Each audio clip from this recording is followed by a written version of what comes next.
As a law student, a previous advocate, and current judiciary aspirant, the laws are quite contrary to Islam in some manners, especially the family laws, as sovereign the state has provided. میرے خیال سے وہ کہہ رہے ہیں کہ کسی ایسے ملک میں ہیں جہاں قانون جو ہیں وہ اگر اسلام سے ہٹ کر ہیں تو اس جوڈیشل سسٹم میں اگر آپ کا رول ہے یا آپ پڑھ رہے ہیں یہ جائز ہے؟ جی بالکل جائز ہے، اس لیے کہ آپ وہاں پر لیجسلیشن کی جگہ پر نہیں کھڑے ہوئے. اگر آپ اس ملک کے لیجسلیٹر ہیں تب آپ نے شہادت دینی ہے حق کی، جس دین کو آپ درست سمجھتے ہیں وہ آپ نے بیان کرنا ہے. لیکن اگر آپ وہاں پہ وکیل ہیں تو آپ سروسز مہیا کر رہے ہیں. اور ہمارے دین میں ایک اصول ہے لا یکلف اللہ نفسا الا وسعها.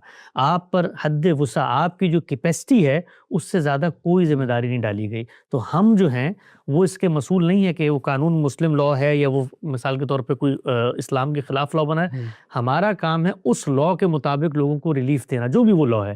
تو جنہوں نے وہ لا بنایا ہے اگر وہ مسلمانوں کا ملک ہے تو ہم ان کو توجہ دلائیں گے، اور اگر غیر مسلموں کا ملک ہے تو ہمیں کوئی تردد کی ضرورت نہیں ہے. وہ چونکہ اسلام کو مانتے نہیں ہیں تو پہلے ہم ان کو اسلام کی دعوت دیں گے. اور اگر کوئی ایسا قانون وہاں پر موجود ہے جو کہ میرے علم کی حد تک پوری دنیا میں کسی غیر مسلم ملک کے اندر موجود نہیں ہے، جو مجھے میرے دین کے نظریات کے مطابق زندگی جینے سے روکتا ہے، اگر کوئی ایسی صورتحال بن جاتی ہے تو پھر دین مجھے یہ کہتا ہے کہ آپ خاموشی سے وہاں سے اٹھیں اور ہجرت کر کے کسی بہتر جگہ پہ چلے جائیں. لیکن کہیں ایسا ہرگز نہیں ہے، نہ امریکہ میں ہے، جتنی دنیا کو میں جانتا ہوں کوئی ایک بھی ایسا قانون نہیں ہے جو مجھے بحیثیت مسلمان اس ملک میں رہتے ہوئے مجبور کرے کہ میں اپنے دین کے متفقہ نظریات کے خلاف کوئی اقدام کروں. اگر دوسری شادی پہ آپ کو سزا ملتی ہے امریکہ میں اور اسلام آپ کو اجازت دیتا ہے تو پھر اس بارے میں آپ کی کیا رائے؟ جی، اسلام نے دوسری شادی کی نہ اجازت دی ہے، نہ تردید کی ہے، نہ شریعت کا یہ مثبت حکم ہے کہ آپ نے اس پہ لازماً عمل درآمد کرنا ہے. دوسری شادی ہمیشہ سے انسان کرتے چلے آئے تھے.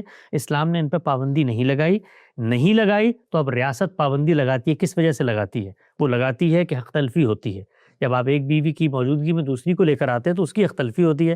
تو آپ اس قانون سازی کے اوپر اعتراض کر سکتے ہیں. یہ اعتراض تو میں مسلم ممالک میں بھی کرتا ہوں، 10 چیزوں میں مجھے اعتراض ہوتا ہے. لیکن یہ مجھے مجبور نہیں کر رہا کہ مثال کے طور پہ تم نے 4 سے زیادہ شادیاں کرنی جو ہمارے دین میں ممنوع ہے. تو یہ ایک اپرچونٹی ہے جو آپ یہاں پر اویل نہیں کر سکتے. لیکن یہ کوئی خلاف اسلام چیز نہیں. میں تو اس قانون کو بھی خلاف اسلام نہیں سمجھتا. ملیشیا میں بھی یہ قانون رائج ہے، بہت سارے مسلم ممالک میں قانون رائج ہے. اور اس قانون کے اندر اگر وہ پابندی لگاتے ہیں تو یہ شریعت کی خلاف ورزی نہیں ہے. شریعت نے یہاں پہ گنجائش دی ہوئی تھی. ریاست کی جو اصل ذمہ داری ہے وہ کیا ہے؟ حق تلفی کو روکنا، جان مال آبرو کا تحفظ کرنا. تو یہاں پر کیا ہوتا ہے؟ حق تلفی ریاست محسوس کر رہی ہوتی ہے کہ دوسری عورت کی ہو رہی ہے، تو وہ یہاں پر آ کر قانون بنائی تھی. اس قانون میں بھی ترمیم کی گنجائش ہے. دیکھنا چاہیے بہت ساری جگہوں پہ دوسری شادی بڑی جینوئن ریزن سے ہو رہی ہوتی ہے.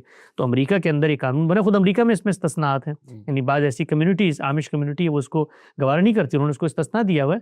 تو یہ قانون کوئی مجھے لازم نہیں کرتا کہ میں نے یہ کام کرنا ہے. تو یہ تو منفی قانون ہے، مثبت قانون کوئی ایسا نہیں جو خلاف اسلام ہو.